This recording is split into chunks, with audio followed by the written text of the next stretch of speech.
Es un placer regresar porque estuvimos en esta misma sala en 2019 para un evento, un coloquio que fue muy enriquecedor del grupo de pesquisa Apagamientos de la Memoria. Y en aquel 2019 hice la promesa de que cuando regresaba iba a hablar portugués. Y como pueden darse cuenta, es una promesa incumplida. Pero lo cierto es que espero que mi presencia aquí ayude a entender que todos ustedes son bilingües, que están en una zona de Brasil en donde el español es parte de su ecosistema. Así que juguemos a esa posibilidad de la comunicación. En buena medida, la invitación que Mónica tuvo la osadía de hacerme tiene que ver con, como se dijo ya aquí, intentar fortalecer los vínculos de colaboración entre URGS, pero en general Brasil con México. Brasil ha creado una nueva, o ha desarrollado, fortalecido una actitud diplomática en México con la creación con el fortalecimiento del área cultural del Instituto Guimarães Rosa, y tiene mucho interés en que la presencia y la lengua portuguesa esté más presente en México. Entonces, con Mónica hablamos mucho de intentar seducir a Brasil para que vaya más a México, y también seducir a Brasil para que sea más receptivo de que académicos vengan a Brasil a compartir con ustedes cosas. Entonces, necesito agradecer a muchas personas que fueron fundamentales, Mónica, para que yo esté aquí, no solo a la propia profesora Mónica, que fue de dedicación completa y permanente los últimos meses, diría yo, para hacer factible pues las aulas que tuvimos con los alumnos, las visitas, toda la programación que amablemente la profesora Mónica organizó, pero también a muchas más personas que sin ellas no hubiéramos podido haber realizado todo. Permítanme llamarles así afectivamente: Tete, Niura, Diego, Tiago, y más personas que ni sé, pero que fueron fundamentales para que yo pudiera navegar la burocracia administrativa de CAPES, que no es fácil, pero hay que hacerlo. Un agradecimiento también a la universidad, que nos ha recibido muy bien, y a los fondos de CAPES que fueron la clave para poder estar aquí, ¿no? Intenté acercar fondos similares que tenemos en México para que los académicos de URGS puedan hacer lo mismo, visitarnos, profesores, estudiantes, y serán igualmente recibidos con mucho cariño en México.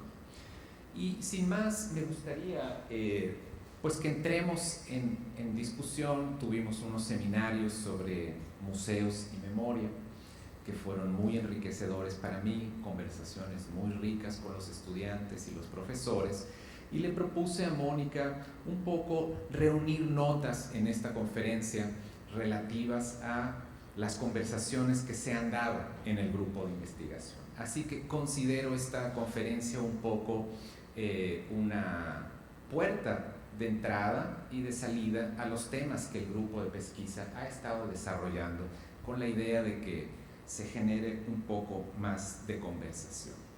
Titulé así un poco poéticamente el título sobre las memorias minerales, y lo que voy a leerles ahora son ideas en torno a la relación entre el apagamiento de la memoria y la potencia sensible del arte para trabajar con el recuerdo.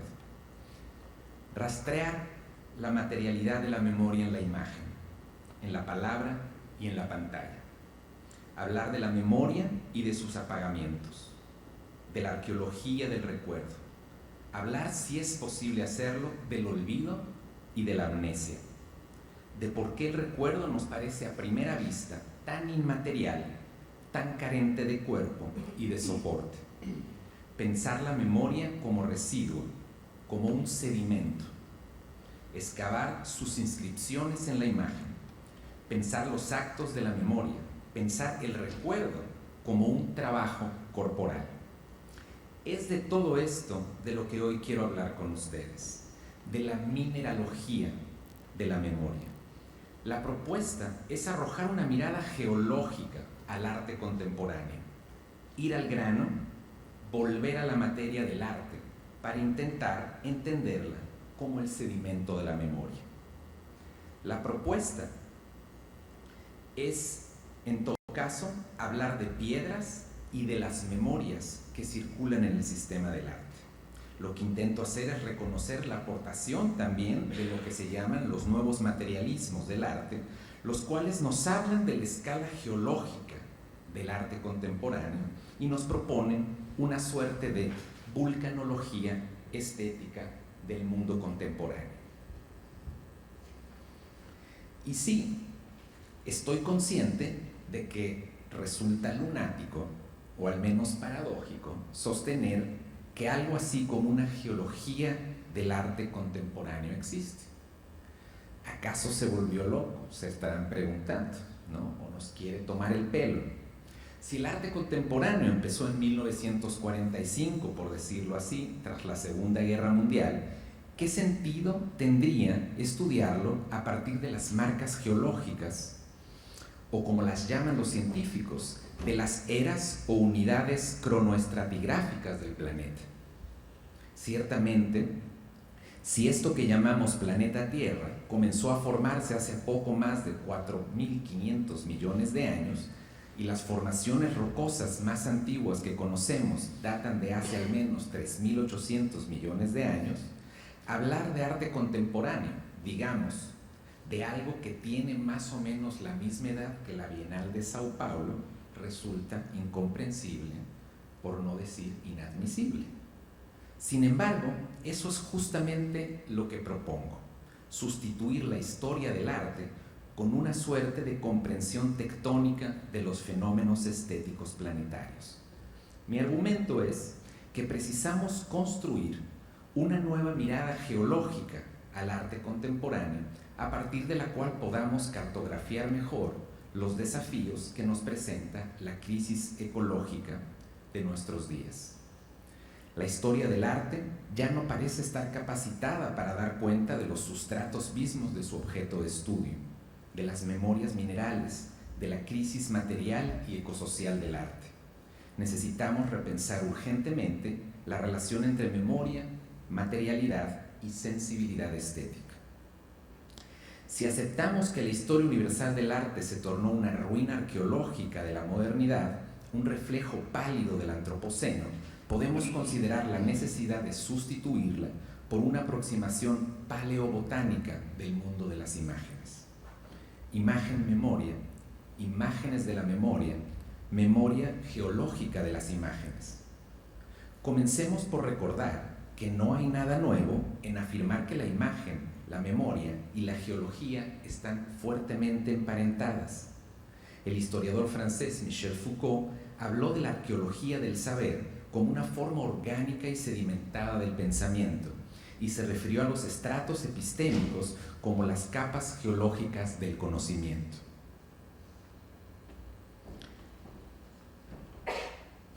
Esta imagen tectónica de Foucault y genealógica la tomó de Gaston Bachelard, quien ya había hablado del conocimiento como un espacio discontinuo marcado por cortes epistémicos. La metáfora topográfica es contundente: el pensamiento científico como resultado de fuerzas tectónicas generadas por las placas de la memoria. El tiempo cultural como el movimiento estratigráfico de las placas y sedimentos del olvido. Es a través del espacio y en el espacio, decía Bachelard, que encontramos los bellos fósiles de la duración. Fin de la cita. Mientras que la percepción del tiempo científico es abstracta e inmaterial, nos dice Bachelard, la memoria es concreta y es geológica. Desde este punto de vista, todo lo que sabemos, todo lo que olvidamos, todo lo que ignoramos, lo que se desvela de golpe ante nuestros ojos, lo que nunca vemos o no soportamos con los ojos, en resumen, todas nuestras pasiones y todos nuestros traumas toman la forma de un residuo geológico. Ir al grano de la imagen es recuperar su materialidad, devolverle su trama, su corporalidad mineral. A fin de cuentas, todas las imágenes, incluidas las mentales o visuales, necesitan materia. Las expresiones memoria fotográfica o memoria eidiética expresan muy bien la idea de que las imágenes visuales, ápticas, sonoras o de cualquier tipo tienen corporalidad, están ahí frente a nuestros ojos, táctiles. Podemos desgranar, pulverizar y recomponer sus soportes, pero no eliminar la materialidad de la imagen. No solo las piezas de land art de los años 60, 70 fueron monumentalmente matéricas. Los registros fotográficos que tenemos de ellas son también materia. También el arte conceptual fue inevitablemente material, en una dimensión tal que pretendió eliminar la distancia entre el objeto, el registro documental y la experiencia fenomenológica del arte como idea. El arte conceptual, si lo vemos detenidamente, es materia, calórica, lumínica, energética y gráfica, sinapsis mineral. En Arte Física de 1969 y en otros proyectos de la época, Cildo Meireles enfatiza, por ejemplo, la tensión entre la cartografía lineal del Tratado de Tordesillas y la curvatura geodésica de la Tierra, intersecando el plano espacial de Brasil con el peso de la historia colonial que dio inicio al proceso extractivista transatlántico. Los soportes intermediales de la imagen contemporánea son también todos materia. Las pantallas de la computadora o del celular, la superficie opaca donde se proyecta el haz de luz del cañón, las baterías por las que funcionan nuestros dispositivos, el cobre por el que transportamos los archivos o las memorias donde almacenamos digitalmente las imágenes, todo es materia, todo pesa, todo tiene densidad. Se trata del cortocircuito mismo material de la metafísica. Los nuevos soportes digitales, el arte digital autogenerado por inteligencia artificial o las así llamadas esculturas de datos paramétricos, están lejos de ser meros algoritmos plásticos. Constituyen, de hecho, toda una estética del desperdicio irracional de energía y la insostenibilidad ecológica, ya que sus componentes y hardwares tienen que ser escarbados desde las profundidades de la Tierra en cantidades ingentes, cada vez más y cada vez con mayor ritmo de obsolescencia. En solo 2 décadas hemos creado auténticos cementerios de residuos plásticos y minerales, muchos de ellos tóxicos. Las migraciones de residuos electrónicos bajo la lógica de lo que se conoce en inglés como el environmental dumping o el despejo ambiental, podría decirse, ¿sí? Despejo ambiental, ha propiciado que lugares como Agbogbloshie, en Ghana, adquieran un rostro fantasmagórico que contrasta con la nitidez y transparencia de nuestros dispositivos de última generación. Carbón, litio, zinc, entre muchos otros, son extraídos día con día con trabajo, la mayoría de las veces forzado y mal pagado, por manos, máquinas y cuerpos enfermos y agonizantes. Cuando piensen en la virtualidad de la inteligencia artificial, piensen en esas manos que escarban y que se agrietan, en los pulmones saturados de metales pesados y en los procesos metabólicos de cientos de millones de células y músculos fatigados que permiten que realicemos transferencias de datos en micras de segundo cuando pedimos un Uber o escaneamos el código QR al costado de una obra de arte en un museo. las fotografías del brasileño Sebastián Salgado dan testimonio de la dimensión geológica del sufrimiento humano.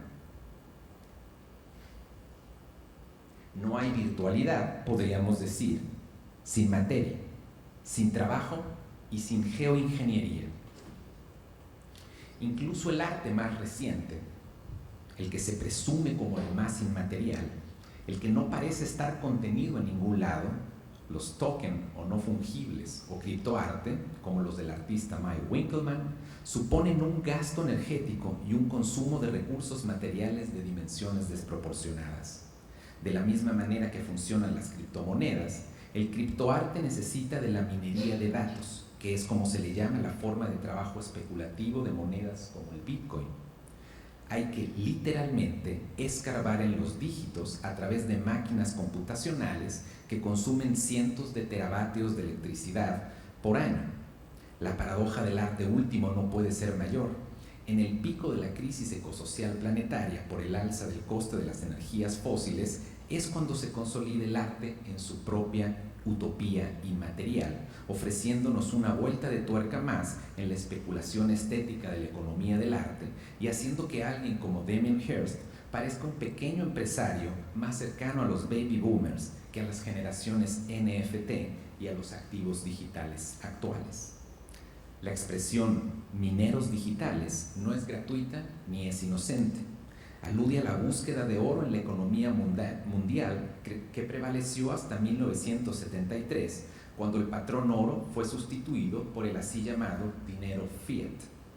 Quienes han investigado los fundamentos energéticos del Bitcoin han demostrado que la creación de bloques en cadena para sostener la economía de esta moneda consume más energía que países enteros como Argentina. No solo eso, de este consumo, 2/3 partes son de hecho energías fósiles. Como pueden ver, el criptoarte está paradójicamente atado a la geología de manera indisoluble, a los límites energéticos del planeta. No hay virtualidad estética sin calentamiento global y sin extractivismo. Es a eso a lo que me refiero con la idea de avanzar una mirada geológica del arte contemporáneo, en donde imagen, memoria y materialidad entren en un nuevo diálogo. Ir al grano, volver a la materia de la imagen, es pensar la materialidad y la inmaterialidad de la memoria, pensar sus borraduras, sus registros y sus superficies. El arte como fantasma mineral, como imagen memoria. Permítanme arrojar una pregunta o un par de preguntas que no estoy en capacidad, de hecho, de responder. ¿Hay algo que pueda decirnos el arte sobre la memoria que no pueda decirnos el psicoanálisis? ¿Hay algo en la formulación imagen-memoria que no pueda ser explorado por el lenguaje y la transferencia psicoanalítica?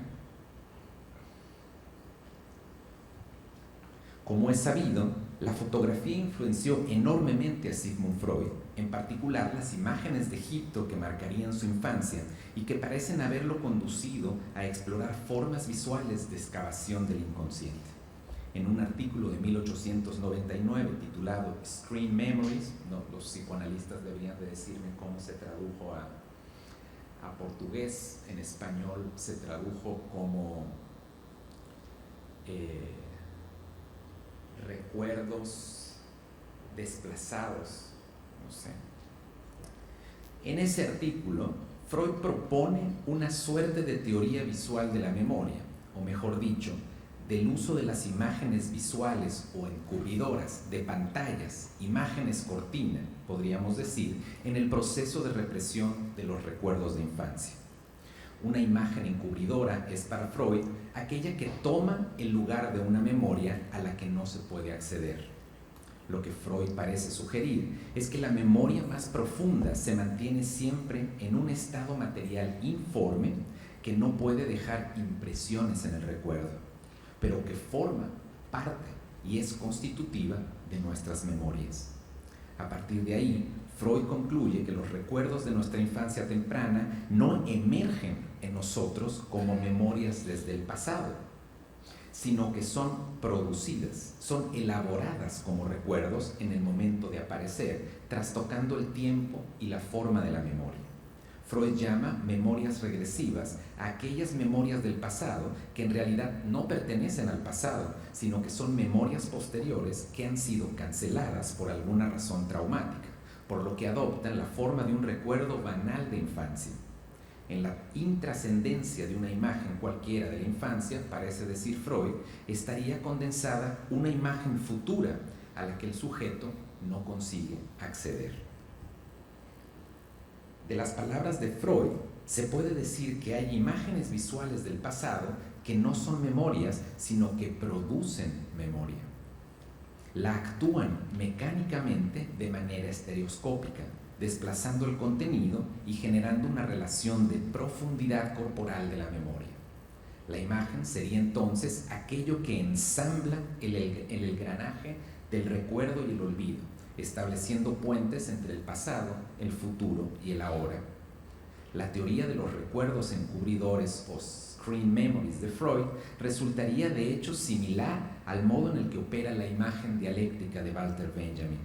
Como es sabido, para Benjamin la memoria toma la forma de una imagen instante que comienza y termina en el mismo lugar, en un único destello. Y cito a Benjamin: el pasado solo cabe retenerlo como imagen. Articularlo significa apoderarse de un recuerdo que relampaguea en el instante de un peligro. Fin de cita. Es exactamente esto lo que ocurre con la película La Jetée de Chris Marker, la cual narra la historia de una memoria regresiva. Es la historia de una imagen-mensaje. Al final de sus días, el protagonista recuerda haber vivido en el pasado su propia muerte, la cual aparece ante sus ojos, inminente e ineludible, como algo que está a punto de acontecer. La imagen, que no tenía lugar en la memoria del protagonista, reaparece y reensambla en su relampaguear el ahora del pasado, el presente de algo ya ocurrido y al mismo tiempo a punto de suceder. Como la historia de La Jetée, la memoria se nos presenta como una cadena de montaje que termina en el mismo lugar en el que empieza. El recuerdo como el tiempo dislocado de una imagen, como el destello de un instante fuera del tiempo y del lugar. Pensemos, junto a Benjamin, que las imágenes producen, actúan memoria, pero que también la fracturan y la diseccionan, para que nos situemos justamente en el campo traviesa del olvido. Pero pensemos también lo contrario, que es la memoria la que trabaja con imágenes, la que las produce, la que las necesita y las organiza. Pensemos en la imagen como la inscripción material de la memoria, como el cuerpo mismo de la memoria. Es esa la idea que dio forma al Museo Imaginario de André Malraux. Y fue también esa idea la que está detrás de los caballetes de vidrio sobre pedestales de piedra de Lina Bo Bardi, cuando los proyectó para el MASP en 1968. Un juego de transparencias, materialidades e inmaterialidades para la libre circulación del ojo. En este museo, la historia del arte toma la forma de una memoria vibrátil, se convierte en cuerpo sensible, hecha de sólidos y de reflejos, imágenes fantasmas, inscripciones en piedra. El Atlas Mnemosine de Avi Warburg parece apuntar también en la misma dirección. Como es sabido, este historiador dispuso entre el 24 y el 29 secuencias de imágenes sobre paneles negros. La idea era hacer emerger, tanto del interior de las imágenes como de los espacios cilinderos que aparecen entre las fotografías, las fuerzas más insondables de la memoria cultural de Occidente. Warburg las llamó fórmulas del pathos o engramas, una suerte de energía o pulsión de la memoria que, como la imagen de Benjamin, se mueve a través del tiempo, desplegándolo y colapsándolo entre los pliegues de la memoria. Para su potencia movediza, Warburg caracterizó este magma de imágenes con un nombre tomado de la física, la dinamogramática, la memoria como dínamo que convierte los gestos y las pulsiones de culturas antiguas en formas e imágenes sensibles del presente, gramáticas y lenguajes olvidados que electrifican y revitalizan la materialidad transhistórica y transespacial de las imágenes. Su objetivo era demostrar, a través del Atlas Dínamo, la aceleración mnemónica de las imágenes, que se podía sacar a flote el paganismo que había sido anestesiado y casi borrado por la historia cultural del Renacimiento, es decir, por los discursos iconológicos que la modernidad había sedimentado sobre los conceptos de antigüedad y de renacimiento. La memoria dinamogramática de Barbour opera como un caleidoscopio de fragmentos, como una memoria revitalizadora de imágenes y gestos arcaicos que viajan a través del tiempo y se colapsan ante nuestros ojos. Literalmente lo que Barbour decía es que entre las imágenes, entre los espacios negros, apareció una energía que era la que daba sentido a las imágenes, que la irracionalidad del Renacimiento que había sido suprimida emergía para que pudiéramos conocerla. Más que las imágenes productoras de memoria, lo que interesaba a Barbour era la forma transhistórica de la memoria como materia para la producción de imágenes. Volvamos por un momento al inicio, a la primera imagen. Demos, como dice Freud, un salto regresivo a la materia informe de nuestra primera imagen. Dejémonos atrapar por lo que cae por su peso, por lo que se desploma ante nuestros ojos, mientras hablamos del concepto de memoria. Regresemos a la piedra, al fósil. ¿Qué hace esa estructura mineral inmóvil en la fachada de nuestra conferencia, en el rostro o superficie de esta forma de hablar? ¿Por qué usar un monolito esgrafiado por el tiempo, la presión, el calor y la fricción geológica para hablar de la memoria, del registro fotográfico, de la materialidad del olvido y el recuerdo? ¿Qué nos dice esta fotografía, o incluso cualquier fotografía, de la memoria como materia? ¿Qué tipo de teoría a microescala sobre la memoria se desprende de estas imágenes pétreas? ¿Qué tipo de inferencias fósiles podemos extraer de ellas? El historiador norteamericano W.J.T. Mitchell tiene razón cuando dice que no ganamos mucho produciendo nuevas teorías sobre las imágenes. Lo que necesitamos, afirma, es que pensemos en las imágenes como microteorías, que les otorguemos el pleno derecho a operar como formas del pensamiento. Tomemos la fotografía de este fósil como una teoría silenciosa y de baja intensidad sobre la materialidad de la memoria. Lo primero que salta a la vista en esta imagen es el registro de un tiempo inconmensurable e inmemorial.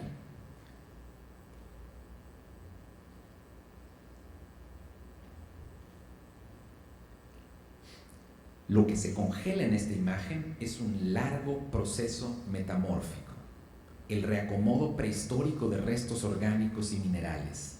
El material biológico está ausente, pero es perceptible como registro, como huella.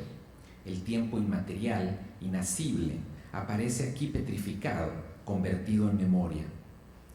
Como todo fragmento mineral, este monolito es un archivo de dimensiones temporales y espaciales cósmicas. No es una simple cuestión de escalas, es un asunto de los límites mismos entre la vida, la materia y la memoria.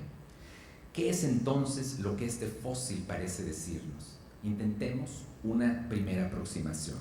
Lo que parece evocar es que nuestra memoria colectiva también está compuesta de sedimentos, de poros, de fracturas, de concavidades, de presiones atmosféricas, filtraciones y derrumbes.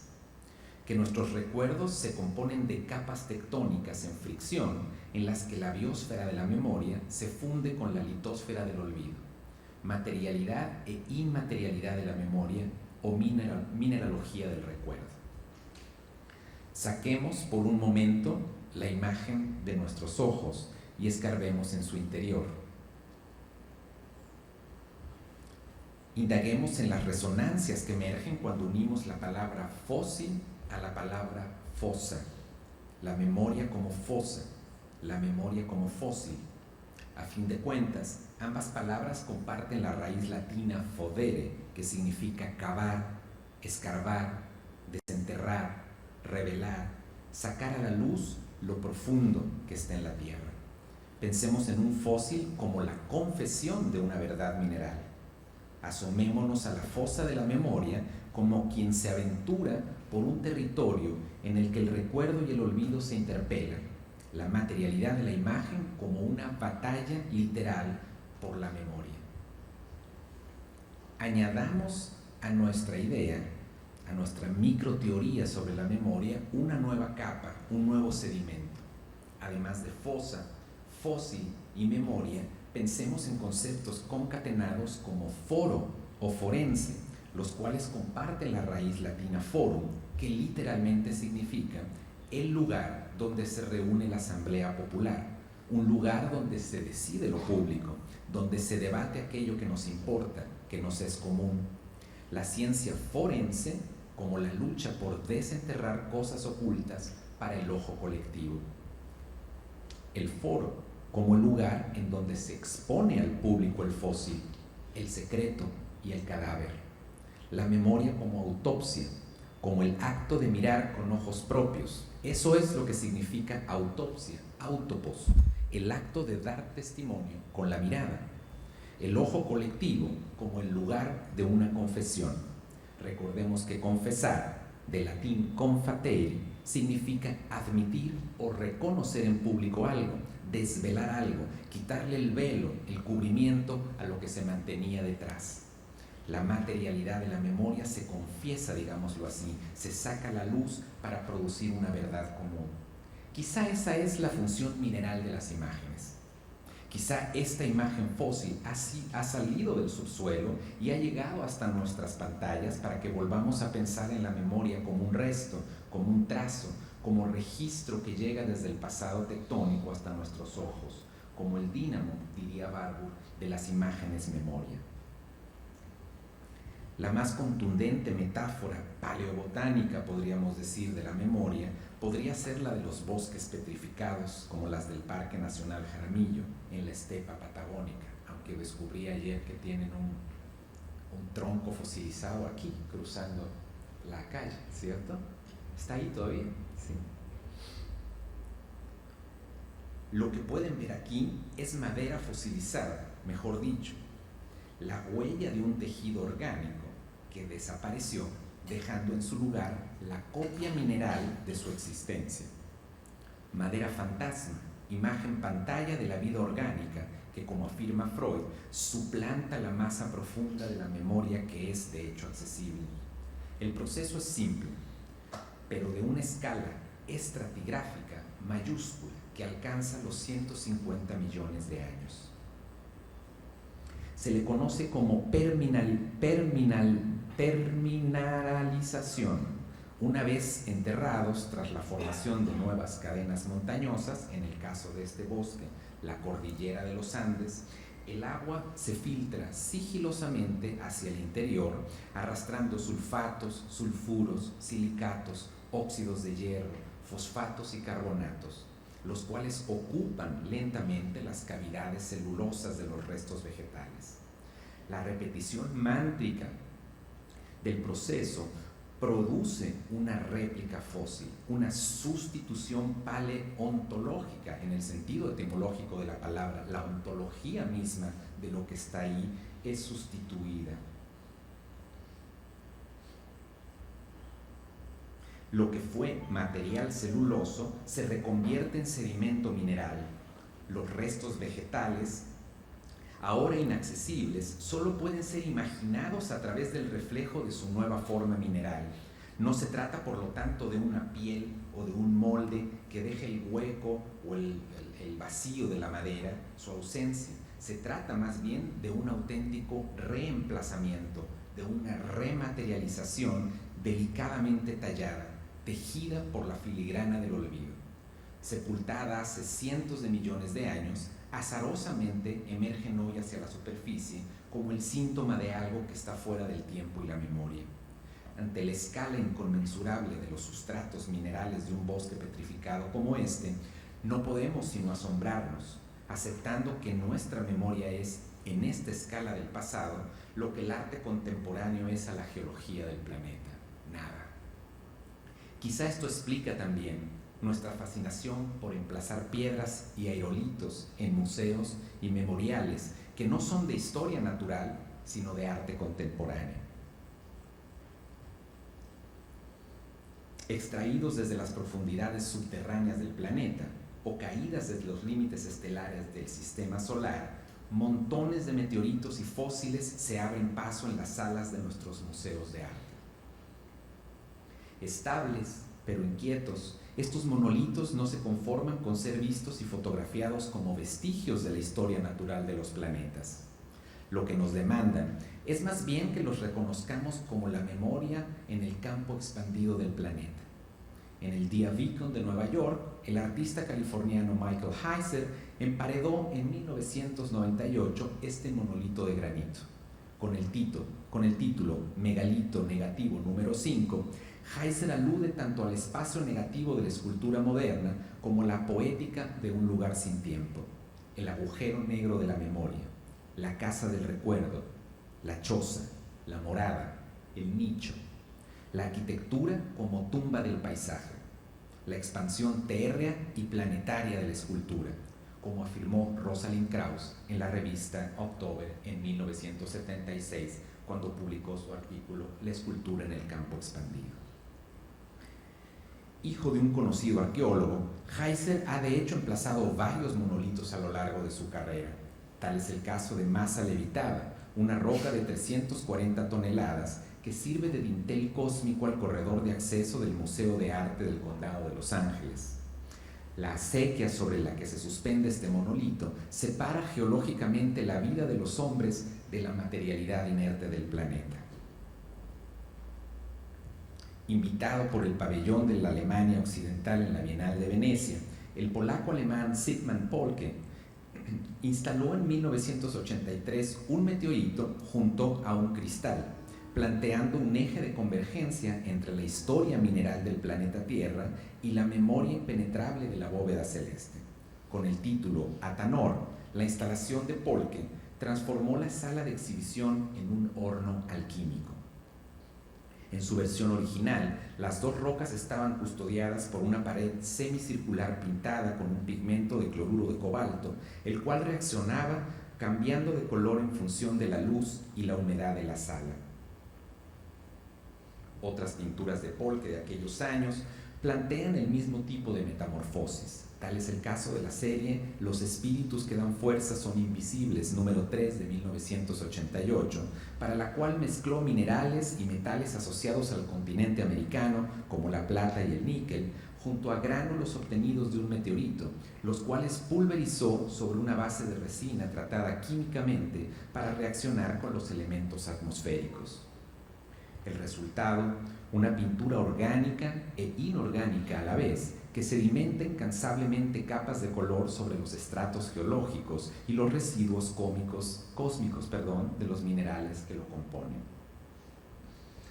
En Memoria de Meteorito de 2015, el artista chino Desmond-Lan Carhao presenta la imagen de un meteorito archivo. No se trata de una metáfora del archivo, sino de una memoria dura, ya que la materia mineral de este asteroide está conectada al dióxido de silicio de la memoria RAM de una computadora. Se trata de un tráfico de memorias, fundición de residuos minerales. En 2012, la artista escocesa Cathy Peterson exhibió un meteorito de 4.5 millones de años, el cual forma parte del fenómeno conocido como campo de cielo, una lluvia de meteoritos que impactó hace 4.000 años en el Chaco austral argentino.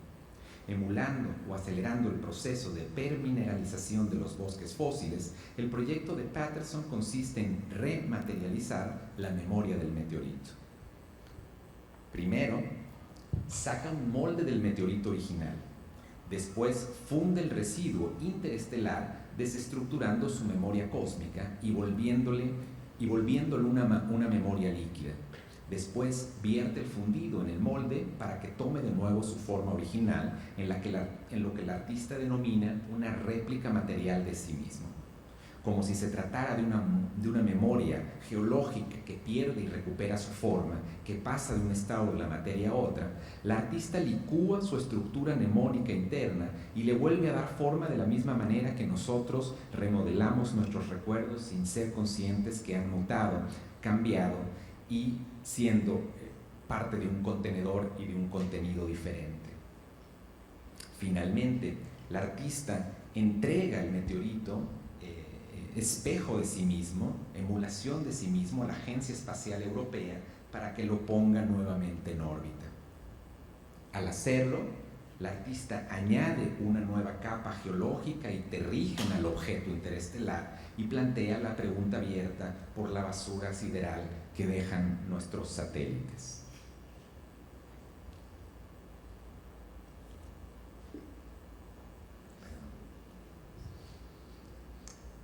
Para su edición anterior, la Bienal de Sao Paulo utilizó, como saben, el lema "Oscurece pero canto", palabras tomadas del poeta masónico Tiago de Melo, las cuales emergían como un grito de resistencia en esos años convulsos.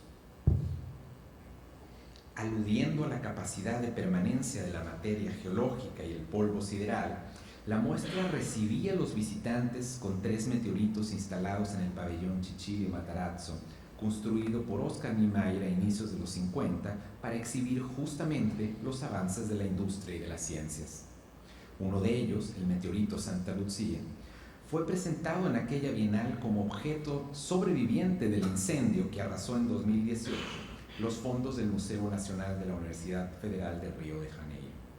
Incólume, temperado por su viaje sideral y por su abrupta entrada en la atmósfera terrestre, esta materia inerte adquirió en la Bienal una nueva vitalítica, como si en ella se hubiera condensado todos los restos de la memoria destruida por el incendio, pero también la pandemia y el cambio climático, también la situación política.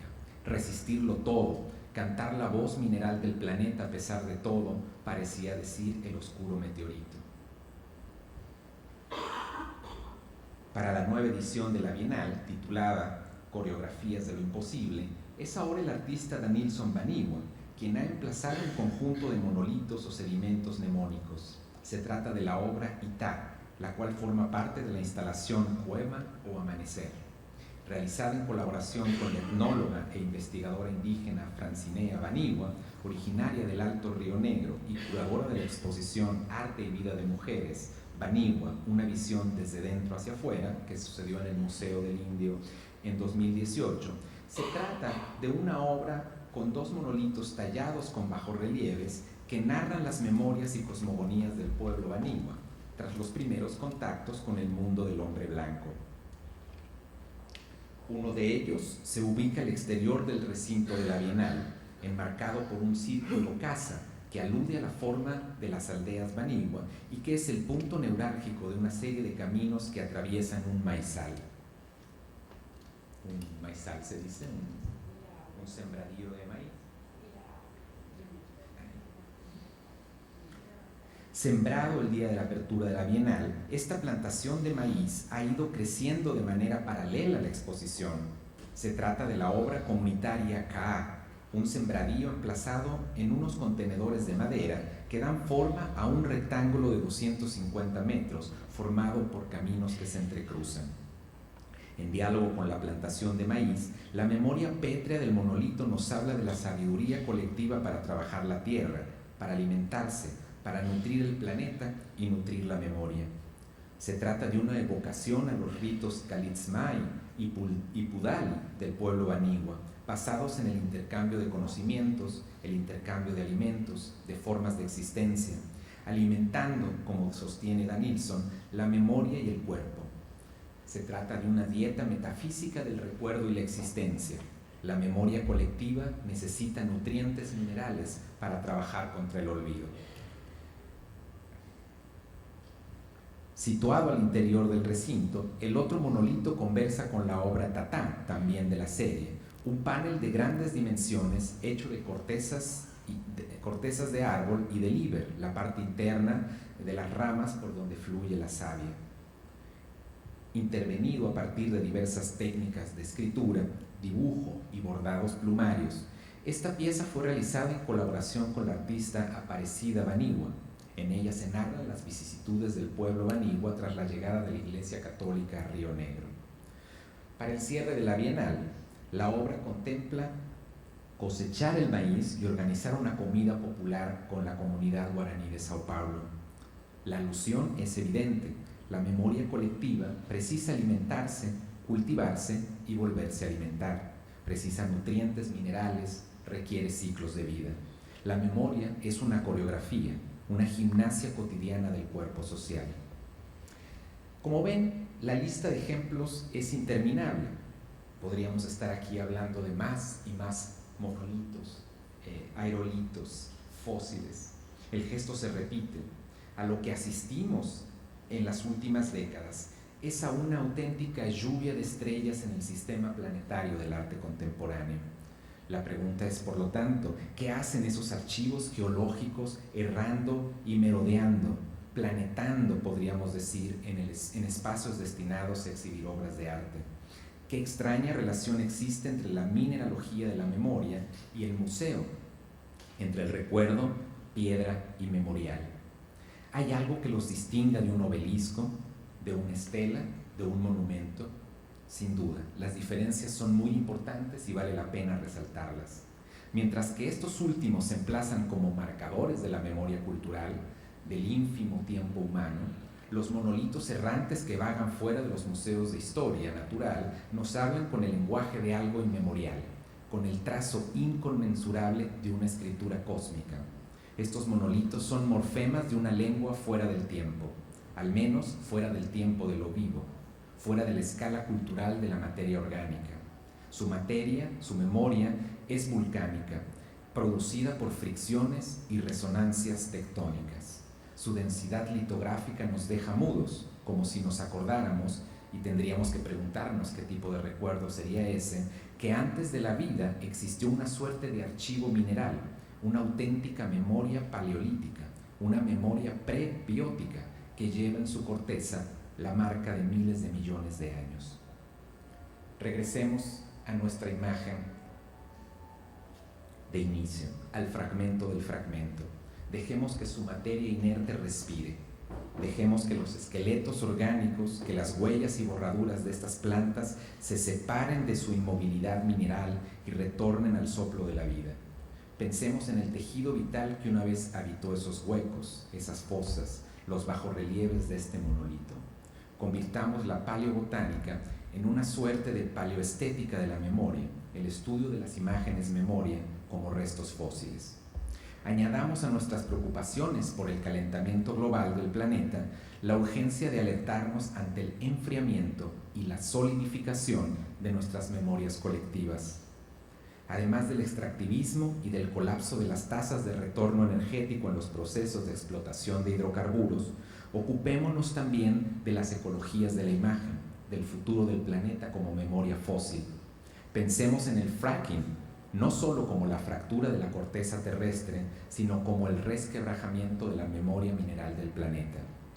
La artista ecuatoriana María Teresa Ponce ha registrado con claridad las heridas que deja el extractivismo capitalista como cicatrices tanto en la superficie de la tierra como en la corteza de nuestra memoria cultural.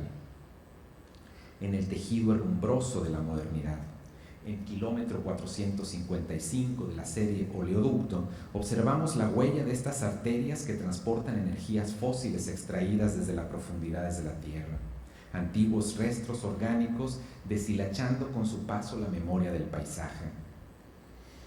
A veces rizomas subterráneos y a veces tentáculos cutáneos, los oleoductos que retrata esta artista nos hablan de la disociación entre geoingeniería y geoestética de la memoria. En esta monumental fotografía de los paraguayos Erika y Javier, nos vemos confrontados por los ojos profundos de una mujer guaraní. No solo nos intriga su mirada, también lo hace la pronunciada cicatriz en su abdomen, memoria corporal, herida, trazo. Lejos de ser amuletos rituales de una tradición milenaria, los objetos que penden en su collar son memorias USB, literalmente cuelgan de su pecho 12 gigabytes de memoria con información de proyectos para la eliminación de la pobreza en América Latina, promovidos en las últimas décadas por agencias y organizaciones internacionales. No es extraño que esta obra lleve por título El peso de la memoria. Cuerpo, territorio y tecnología desarrollista conectados por las heridas de la memoria planetaria. Otra vez la imagen y la memoria como sedimentos. El finlandés Jussi Parikka sostiene, y lo cito, que para entender adecuadamente la cultura de los medios contemporáneos, debemos comenzar por las realidades materiales que las anteceden, la historia de la Tierra, las formaciones geológicas y minerales y la energía. Fin de cita. Su propuesta de avanzar hacia lo que él llama una geología de los medios concuerda con nuestra idea de pensar las imágenes como restos fósiles, con una suerte de geoestética de las imágenes memoria. Si las imágenes median y los medios están compuestos por capas geológicas, solo podremos entender la relación entre imagen y memoria si excavamos primero en sus sedimentos. Para ello, necesitamos antes que todo volver a la materia, ir al grano, como se dice, retornar a la masa que compone y se recompone en el cuerpo de nuestras imágenes. Para repensar la materia, o repensar la materia, no significa regresar al viejo materialismo que propició la división entre cultura y naturaleza, entre idea y materia, entre vida orgánica y restos inertes. Significa que hay que hacer más bien un materialismo nuevo, repensar la materia desde sus cimientos. Hay que devolverle a la materia al materialismo, como dijo Bruno Latour. Hay que hacerle caso al parlamento de las cosas, a la asamblea de los objetos, que es una expresión que utilizaba él, a lo que nos dicen sus moléculas, sus partes y sus componentes. Hay que volver a poner atención a la materia y no solo a la idea de la materia. Para ello, necesitamos aprender más de los nuevos materialistas feministas. En un encuentro con los estudios de la memoria, estos materialismos lo han trastocado casi todo: la biología, la ontología, la política, la ética, el humanismo, el concepto de especie, el ecosocialismo, la materialidad de la obra de arte, la geología de la memoria. Los nuevos materialismos feministas han abierto sobre todo derroteros para reimaginar la relación entre cuerpo y memoria. Teóricas como Jodie Butler o Rosy Braidotti nos invitan a pensar el materialismo en el devenir del cuerpo nómada, en la performatividad de la materia mutante. Otras feministas como Estelle Barrett o Angela Dimitrakaki se enfocan en la materialidad misma de la obra de arte, en el objeto artístico como trabajo, como reproducción. Extendiendo la idea de que las palabras no solo representan o reflejan la realidad, sino que hacen cosas, las actúan y las transforman, la teórica Mike Wahl habla de la memoria como un acto performativo, como una acción. Si hablar o declarar es hacer algo, recordar es también una acción. Los actos de habla o speech acts que Jodie Butler toma de John Austin encontrarían su parangón en los actos de memoria a los que se refiere Wahl. La memoria no como algo que se tiene archivado en el cuerpo, sino como algo que se produce con y desde el cuerpo. La memoria como trabajo, como el acto de poner las manos o el cuerpo en la materia del recuerdo. La idea, de hecho, no es nada nueva. En una fecha tan temprana como 1896, unos años antes de que Freud escribiera su artículo, el filósofo francés Henri Bergson argumentó que la memoria no está alojada ni en el cuerpo ni en el pensamiento. Por el contrario, sostiene este autor de Materia y Memoria, es la memoria la que produce el cuerpo y la materia. Cuando se dice de alguien que perdió la memoria por una lesión o un trauma, no se sostiene, dice Bergson, que ha sido sustraída del cuerpo, como si habláramos de un archivo que ha sido borrado o sacado de la corporalidad del sujeto. Lo que debe entenderse es que se ha perdido la capacidad para actuar la memoria, para acceder a ella. En la teoría de Bergson, el cuerpo aparece como un agente para la acción del recordar y no como una casa para el recuerdo o la memoria. Esta idea conecta con los nuevos materialismos de la memoria, en particular cuando estos niegan la idea del sujeto como algo que preexiste a la memoria, como el portador de la memoria. Por el contrario, de lo que se trata es de ver al sujeto como el efecto de los actos de rememorizar, como su producto. Al recordar, tanto como al olvidar, producimos y nos producimos como sujetos, sedimentamos, diríamos así. A esto es a lo que Mike Wahl se refiere cuando habla de los actos de memoria, la desnaturalización de la acción de recordar. La cito: la evocación cultural de algo no significa simplemente que uno es portador de la memoria, sino que uno la performa de hecho, aunque a menudo seamos inconscientes o sea este un acto deliberado. Fin de la cita. Aceptemos que las imágenes memoria no permanecen cautivas en nuestros cuerpos como si fueran animales hibernando. Como dice Benjamin, para que las imágenes regresen del pasado, tienen que aparecer en un instante de peligro. ¿Cómo entender entonces la memoria suprimida por un trauma? Los recuerdos somatizados en los órganos del olvido. Si lo que genera un trauma es precisamente un instante de peligro, una violencia originaria, ¿cómo acercarnos de nuevo a su abismo para activar el recuerdo? Si la expresión materia traumática es un oxímoron, ¿verdad? Porque como dice, si es un trauma, no puede haber memoria, no se puede acceder al lenguaje. ¿Cómo escapar de la narración y la descripción? ¿Cómo podemos hacer el acto de memoria de un acto que ha sido producto de un trauma? ¿Cómo podemos volver la materia para la acción y la actividad del recuerdo? ¿Pueden las memorias traumáticas escalar desde su opacidad hasta alcanzar el cuerpo y el lenguaje? El psicoanálisis dice que sí, y nos ofrece una vía para hacerlo: excavar en el lenguaje hasta llegar al lugar del cuerpo en el que está dosada y somatizada la memoria traumática. Rodear con las palabras esa memoria que está como si viviera a la deriva. Sin embargo, si aceptamos con Bergson que la memoria no está alojada ni en el cuerpo ni en el lenguaje, la estrategia psicoanalítica resultaría siempre incompleta, demasiado endeudada por el lenguaje. Suspicaz ante el camino del psicoanálisis, Mickeval nos sugiere que hay una vía paralela. Más que recordar el trauma o acecharlo con la elipsis de la palabra, buscando la transferencia, Val nos propone que lo materialicemos en el cuerpo suplementario del arte, en la materia vibrátil del objeto artístico. Y es aquí donde la materialidad del arte y el cuerpo de la imagen reaparecen como sustitutos para performar o actuar la memoria traumática, que se resiste a entrar en el lenguaje.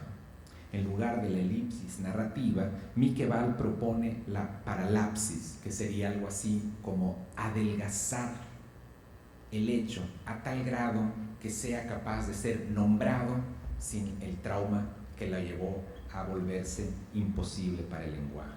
En lugar de engordar el trauma con la representación y la narración, la paralapsis lo adelgaza hasta hacerlo tan fino que puede entrar en la memoria y en la materia vibrátil del objeto artístico. Desde el punto de vista de Mickeval, el arte no narrativo tiene una mayor capacidad de convertirse en el cuerpo suplementario de una memoria traumática. Para sostener este argumento, Val utiliza la obra de la artista colombiana Doris Salcedo, la cual caracteriza como un duelo sin esperanza. En la obra de Salcedo, dice Val, el horror se presenta sin narrativa. Actúa como una memoria sensible, no como un contenido semántico. Resumiendo su hipótesis, podríamos decir que su materialidad hace memoria con los sentidos, no con el discurso. Actúa algo en nosotros justamente porque confiesa en la materia que el trauma no puede ser expresado con palabras, un arte del adelgazamiento, de la paralipsis. Esta pieza de Doris Salcedo se titula La túnica del huérfano y forma parte de una serie conocida como On Land de 1997. La obra se compone de 2 mesas diferentes incrustadas una frente a otra. Son 2 cuerpos fracturados, incompletos, atados entre sí para mantenerse estables en su fragilidad. La artista ha expresado que en esta serie intentó materializar el trauma de un grupo de niños colombianos a los que entrevistó después de haber presenciado el asesinato de sus padres. Mesas huérfanas, infantiles y silentes. Cuando nos acercamos, descubrimos la sutil pero contundente presencia de un nuevo cuerpo adherido al antropomorfismo dislocado de la mesa. Lo que une estos fragmentos es una fina capa de cabello humano e hilos de seda cuidadosamente tejidos desde el interior de las mesas. Es un grito cutáneo y visceral, pero mudo, casi imperceptible, adelgazado. El objeto se presenta ante nuestros ojos como sustituto para que en él se encarne la memoria. traumática, sin habla de estos huérfanos. Como ven, no hay narración. Lo único que permanece es la vibración materializada del recuerdo, que es reparador. En palabras de Miqueval, y la cito, los destinatarios de la historia performan un acto de memoria que es potencialmente sanador, en la medida en que demanda una solidaridad política y cultural al reconocer el predicamento de la parte traumatizada. Es potencialmente reparador, dice, porque genera narrativas que hacen sentido, y no palabras y no discurso. Fin de cita. Hacer sentido parece ser lo que importa, actuar la memoria.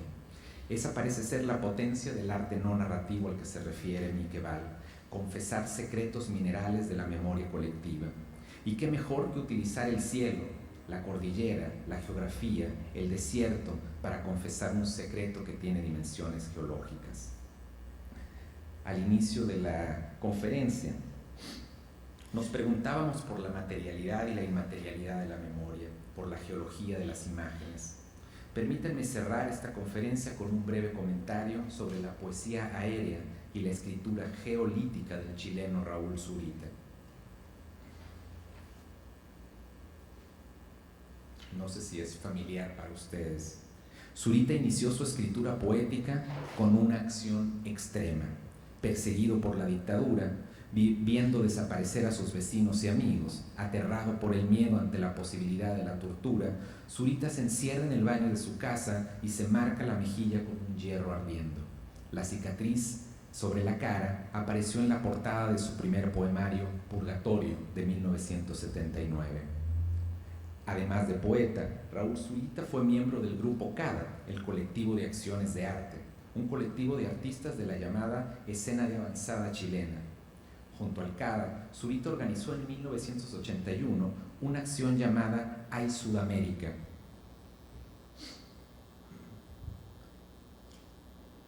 la cual consistió en sobrevolar 6 avionetas sobre Santiago de Chile, las cuales lanzaron 400.000 volantes en los que se leía un manifiesto sobre la relación entre arte y trabajo.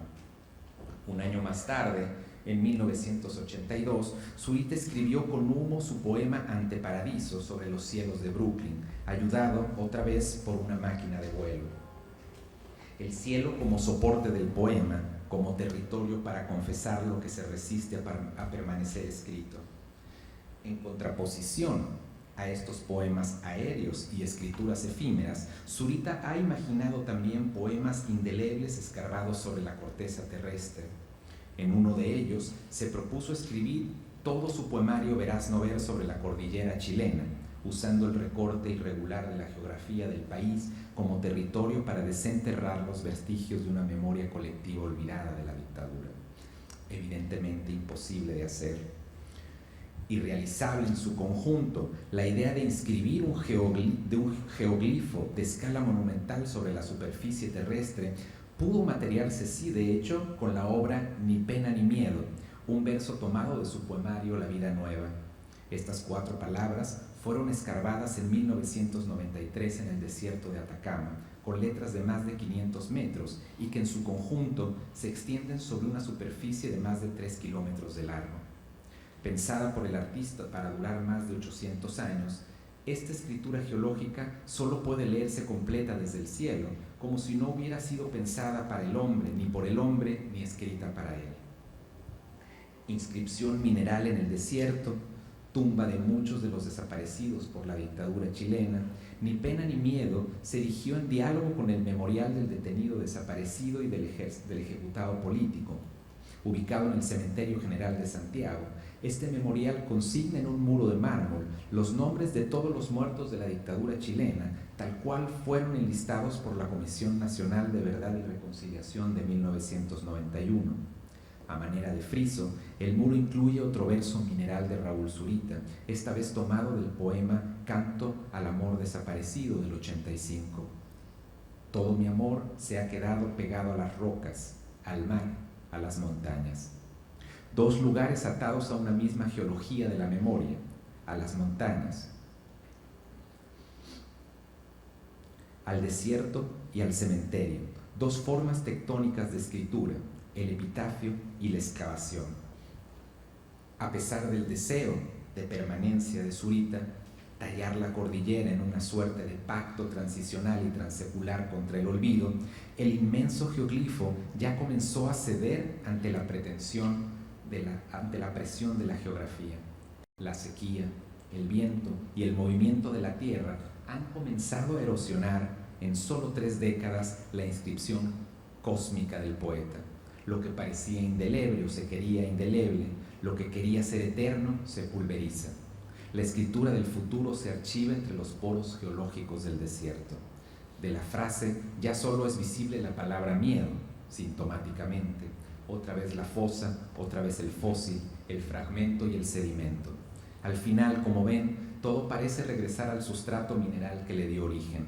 En la batalla por la memoria, parecen ser siempre la geografía y la materia las que imponen al arte su materialidad. Muchas gracias.